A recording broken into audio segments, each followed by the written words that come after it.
Hello everyone and welcome to our show today. I'm so excited to bring you our next guest who has been out there powering it out for several years now. We have Josh Kriger, who is at the edge of NFT, the edge of AI, the edge of who knows where this world is headed. Yeah, just the edge, right? There it is. We've been on the fringe and now we're on the edge and we're taking people with us to the moon. Absolutely. I think, the fun part of our company is that the edge keeps evolving, right? And the space has evolved. So I think it was pretty important that we had sort of a brand that could evolve with this technology. And I know you, I'm in LA, you're in LA, and some of our common friends, they're always doing wonderful, impactful events. And so I was introduced to you as you hit 1 million subs on YouTube. Is that right? we're not quite there. Oh, okay. I wish. Probably 100,000 was the last big milestone. Okay. But it was a special one for us because we built that audience in the bear market, and it was very gratifying to hit that number. Yeah. So let's talk about going to that next level with community and the importance of onboarding people who can support the movement of technology and currency, specifically Bitcoin right now. Mm-hmm. So what are your steps that you've taken just to build trust in our community? Yeah, so we started this company with a podcast, Edge of NFT, back in March of 2021, about the same time the Bored Ape Yacht Club launched. And it was sort of meant to be exploratory conversations, getting to know entrepreneurs and the projects and why they're building and the humans behind those projects. And I think, doing all that content consistently, 2-3 shows a week for the last 3 years was certainly part of that formula. And it gave us the groundwork to sort of get into IRL events, and not be an outsider per se, having had sort of all this content and brand building from doing podcasts like this. So, I think one part of the mix is having conversations that are authentic with folks and sort of building relationships, right? And I think those relationships and that investment in relationships digitally can translate into anything. It's that capital is priceless and sort of part of that path of folks get to know each other, right? Dale Carnegie, how to make friends and influence people. It's that formula is eternal and it's sort of applicable to every business.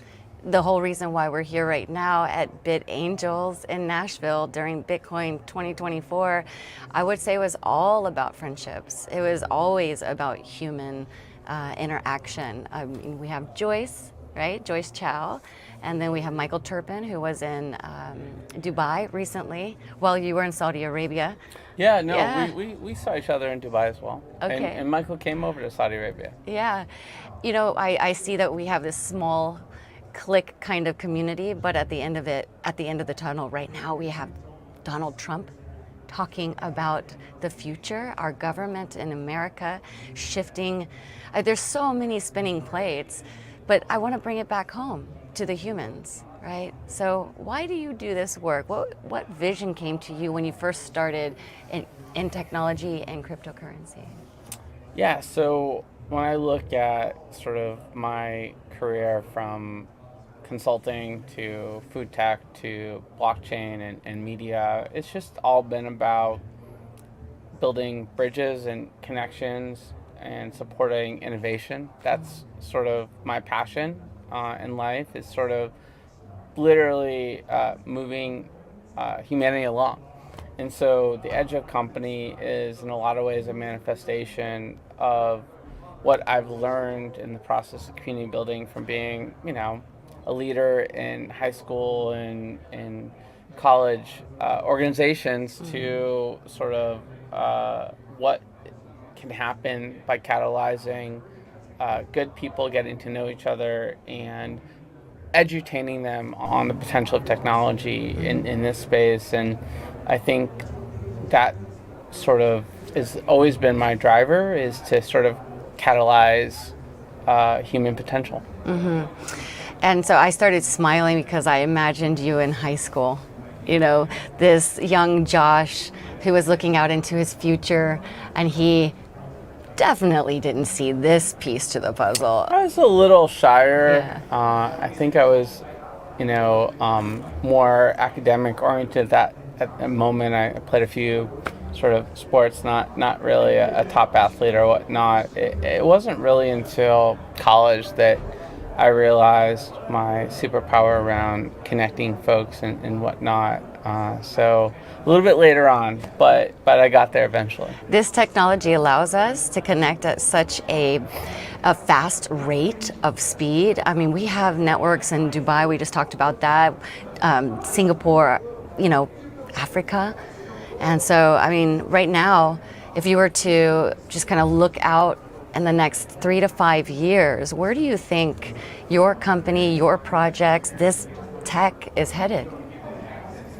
Yeah, so there's a lot There's there. a lot, yeah. In terms of Edge of Company, we want to just keep expanding the depth of coverage. We just launched an AI podcast about 6 months ago, Edge of AI, which is really fun, and we cover all things AI, not just related to the blockchain.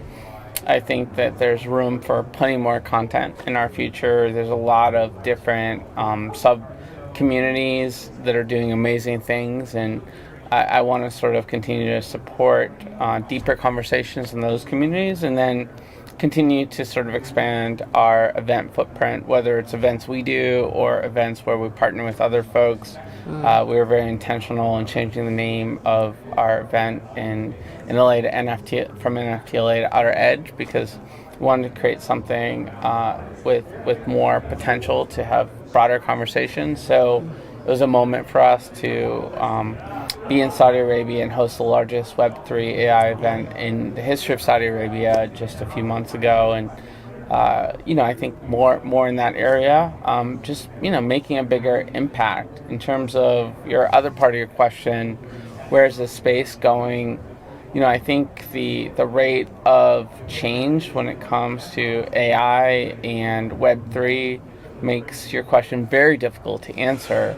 But that's okay. I would just say that we're moving towards a world where prompting, of course, is going to be an important superpower, where it's going to be more about the ideation side and sort of overseeing the execution and letting AI do a lot of the heavy lifting. I think that's inevitable.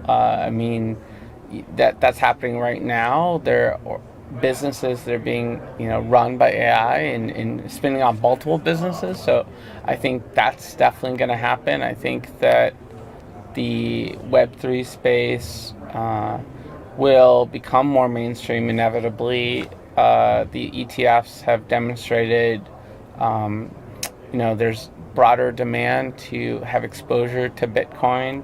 With liquidity comes investment potential.